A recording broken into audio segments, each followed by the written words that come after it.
Chapitre 111. Que fais-tu encore? 2. Parfois, des actions qui défient le bon sens peuvent devenir de nouvelles percées que personne n'aurait pu prévoir. Mais il n'y a aucune garantie que cela réussisse toujours.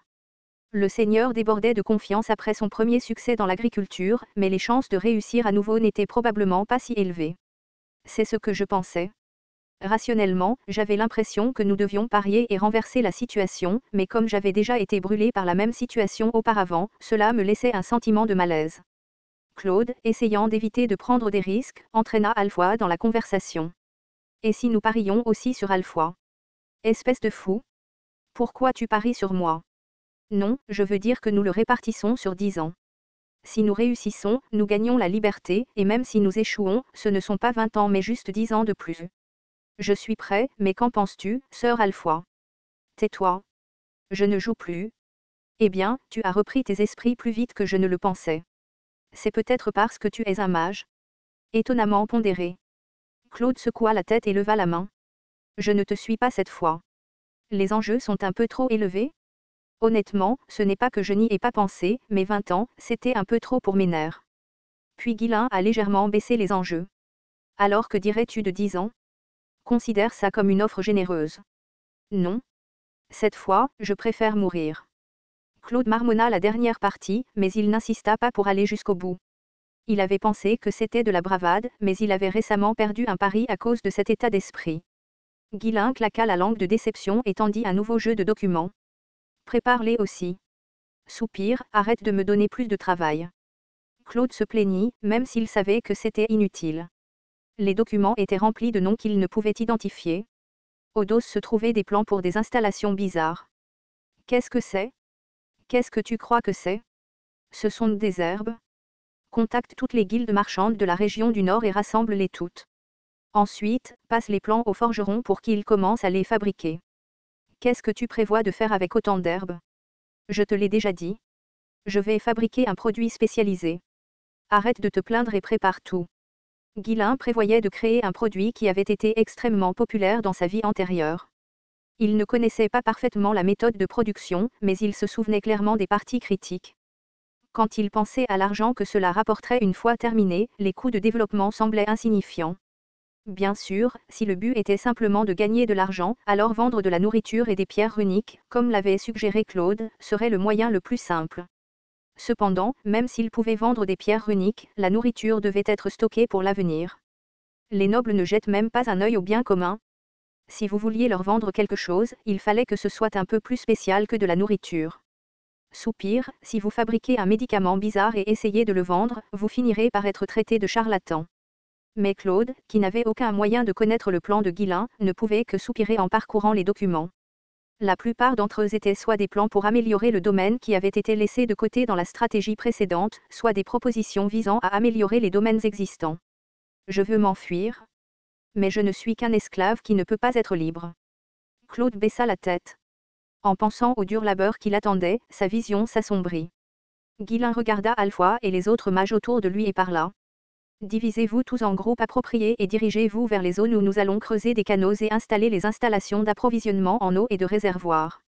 Vérifiez si les anciens puits sont asséchés et lancez des sorts de purification sur ceux dont l'eau est de mauvaise qualité. Nous allons tout remettre à neuf. Le responsable des travaux sera Alfoy. Pourquoi, là-bas? Comment ça, pourquoi?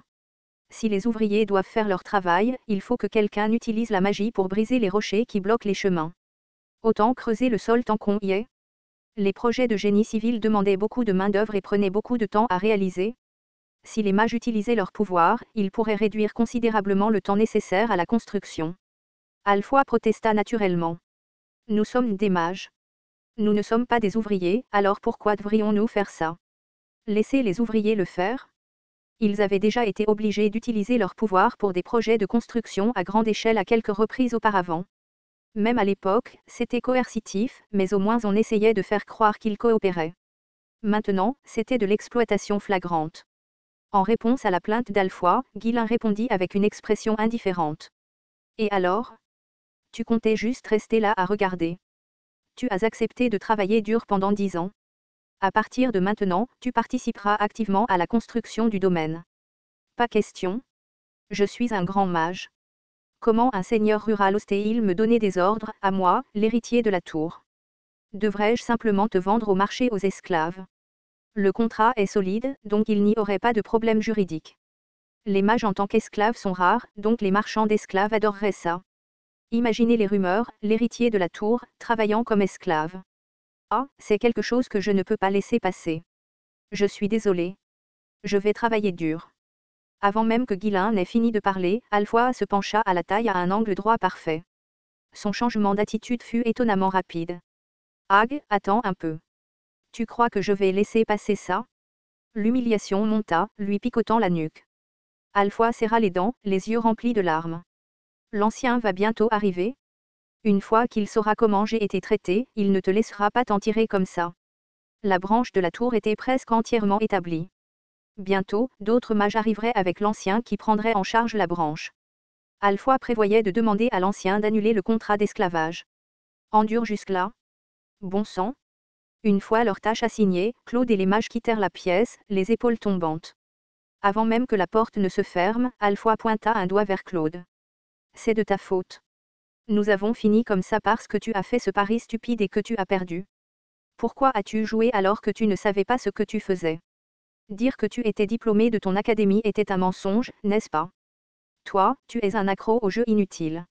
Le visage de Claude était un mélange d'incrédulité et de sarcasme alors qu'il ricanait. Comment est-ce ma faute? Est-ce que je t'ai forcé à parier? Est-ce que je t'ai menacé ou supplié? Tu agissais avec tant d'assurance que, bien sûr, je t'ai fait confiance et je t'ai suivi. Qui t'a dit de me faire confiance? De plus, ce n'était même pas une méthode de famille normale. Nous avons utilisé la magie, et je ne sais pas si cela a fonctionné ou non. Vous êtes vraiment des mages. Quoi? Vous dites que tout est de notre faute? Donc ce n'est pas le cas? Si vous êtes des mages, vous auriez dû vous en rendre compte rapidement. Si vous aviez compris à mi-chemin, nous aurions au moins pu en faire un match nul. Pouah, des mages incompétents. Incompétents? Ce bâtard ose parler avec condescendance à un mage de la tour. Ouais, le prochain, l'esclave. Mais je suis toujours le surveillant en chef de ce domaine, vous savez. Cela signifie-t-il qu'un surveillant en chef ne peut pas mourir de magie? Oh, regardez ça. Vous essayez vraiment de me menacer, bande de profiteurs. Allez-y, essayez. Quoi? Des profiteurs? Ce bâtard. Alfoa tremblait de colère, invoquant son mana. Les mages derrière lui regardèrent également Claude, puisant également leur mana. Oh, waouh, tu vas vraiment utiliser la magie. Wendy, qu'est-ce que tu fais? Il me brutalise. Wendy claqua la langue et sortit un poignard. Claude s'élança rapidement derrière elle. Allez, alors. Allez, bande de salauds. Les deux camps se regardèrent, prêts à trouver une confrontation tendue et explosive. Guilain, qui était sorti tranquillement pour inspecter le domaine, vit la scène et claqua la langue. Tisc tisc, au lieu de faire votre travail, vous vous battez tout comme ça. Vraiment impressionnant. Résolvez les problèmes par la conversation, pas par la violence. Ne me forcez pas à donner un coup de poing. Aidez-moi à rester fidèle à mes principes pacifiques et non violents, voulez-vous? Au mot de Guilain, les deux camps se renfrogna mais reculèrent. Entendre de telles paroles du Seigneur était suffisant pour leur donner envie de crier de frustration. Que faites-vous? Vous n'avez rien de mieux à faire? Vous avez du temps libre. Vous devez être à court de travail, hein? On y va, on y va. Claude et les mages, craignant que Guilain ne leur donne plus de travail, se dispersèrent précipitamment. Guilain rigola de leur silhouette défaite et continua son inspection du domaine. Astérisque astérisque astérisque. Même après avoir réussi à cultiver du blé, Guilain n'arrêta pas d'acheter des vivres dans d'autres domaines. Il stocka tellement de nourriture que même les vassaux furent stupéfaits, comme s'il était hanté par un fantôme mort de faim. Au moment où la récolte du blé serait terminée, il y aurait un énorme stock de nourriture dans le domaine du baron Fenry. Nous n'aurons plus à craindre de mourir de faim. Puisque le Seigneur va si loin, nous allons devoir travailler encore un peu plus fort. N'est-ce pas étonnant qu'il continue à pousser même en hiver? Notre Seigneur semble tout savoir. Ils disent que nous pouvons récolter en 3 mois.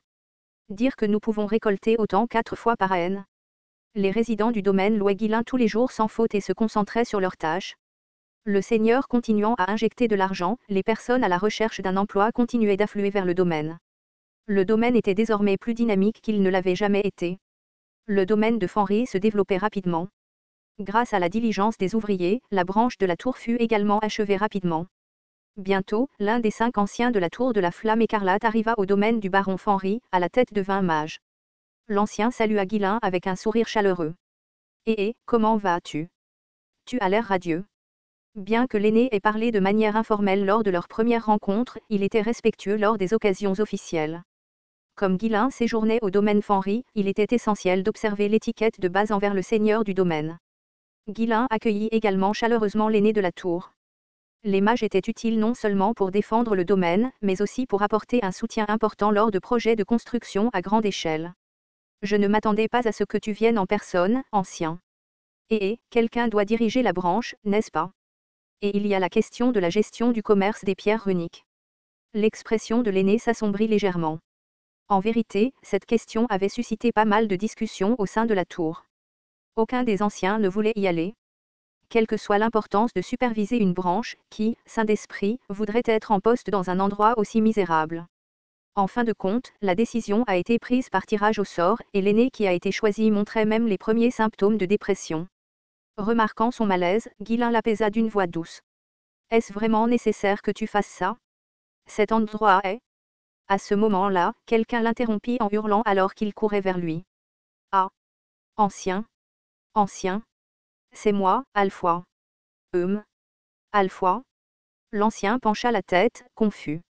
Il n'avait pas imaginé que l'héritier arrogant et insolent du maître de la tour l'accueillerait avec autant d'empressement. Alfoy, qui s'était précipité, cria rapidement à l'ancien déconcerté. Ancien! S'il te plaît, sauve-moi. Ce seigneur essaie de faire de moi un esclave. Bolinde, qui se tenait à côté de Guilain, s'approcha rapidement et attrapa Alfoy par la tête, lui tordant le cou. Crac! Le choc de son cou tordu fit perdre connaissance à Alfoy au milieu de sa phrase. Qu'est-ce qui se passe ici? À ce moment-là, Guilain passa doucement son bras autour du dos de l'aîné, lui bloquant naturellement la vue sur Alfoy. Rara, il semble qu'il ait trop travaillé ces derniers temps et qu'il soit un peu fatigué. Non, ce n'est pas ça. Son cou? Ce n'est pas grave. Il a mené diverses expériences ces derniers temps, et quelque chose a peut-être mal tourné, ce qui l'a amené à se comporter bizarrement. Il m'a même demandé de l'assommer chaque fois que cela se produisait. Et, qu'est-ce que tu fais? Dépêche-toi de l'emmener. Bolinde a rapidement emporté Alfoy.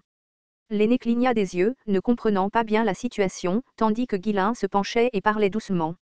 N'est-ce pas un peu trop pour quelqu'un comme toi de vivre ici à la campagne, ancien?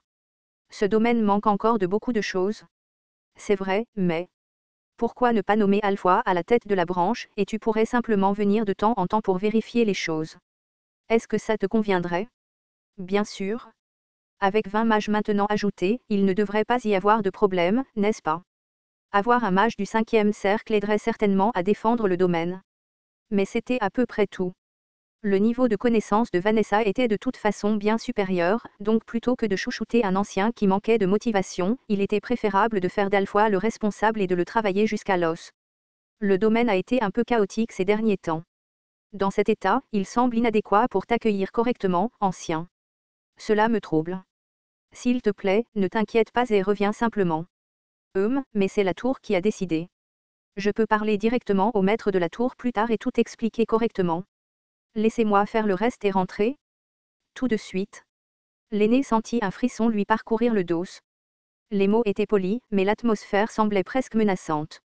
Les yeux apparemment gentils mais étrangement brillants de Guilain semblaient dire. Si tu ne pars pas, les choses vont devenir assez gênantes. Oh oui, peut-être que je devrais. Je vais juste rentrer alors. Je ne suis pas sûr que ce soit vraiment bien, cependant. Oui, nous vendrons une partie des pierres runiques extraites cette fois-ci, donc tu pourras les emporter avec toi. Comme promis, nous ne facturerons que le tarif standard. Cependant, tu sais que les prix ont un peu augmenté ces derniers temps, n'est-ce pas? En raison de la thésaurisation de la tour écarlate, le prix des pierres runiques n'avait cessé d'augmenter. Grâce à Guilain, la tour de la flamme pourpre pouvait à peine réussir à reprendre son souffle. En attendant de pouvoir se procurer des pierres runiques ailleurs, il n'avait pas d'autre choix que de suivre l'exemple de Guilain. L'aîné, qui se demandait comment aborder le sujet des pierres runiques, s'éclaira. Très bien. Je vais signaler cela au maître de la tour. Sous mon autorité, je transmettrai le poste de chef de branche à Alfoy. Non pas qu'il ait un droit de veto. L'aîné accepta les conditions et partit précipitamment. Il savait par expérience que tenter de converser longtemps avec le déraisonnable Guilain ne serait qu'une perte. Il ne voulait pas être ici en premier lieu, donc être poussé à partir était un résultat bienvenu pour lui. Ouf, maintenant les chiffres sont à peu près corrects. Guilain sourit après avoir vu partir l'aîné. Au total, 26 mages séjournaient désormais au domaine sous le prétexte de la branche. C'était un nombre que même la plupart des grands seigneurs auraient du mal à égaler. Bien que leurs compétences ne soient pas particulièrement élevées, cela les rendait plus faciles à utiliser pour diverses tâches. Les mages nouvellement arrivés étaient légèrement déconcertés par le départ soudain de l'aîné, mais ne s'inquiétaient pas trop. Ils étaient confiants, après tout, d'être des mages de la tour la plus prestigieuse du Nord. En voyant leur arrogance flagrante, Guilain ne put s'empêcher de rire intérieurement. Mais il cacha ses pensées et les salua chaleureusement avec un sourire amical, ouvrant grand les bras en guise de bienvenue. Vous avez parcouru un long chemin bienvenu.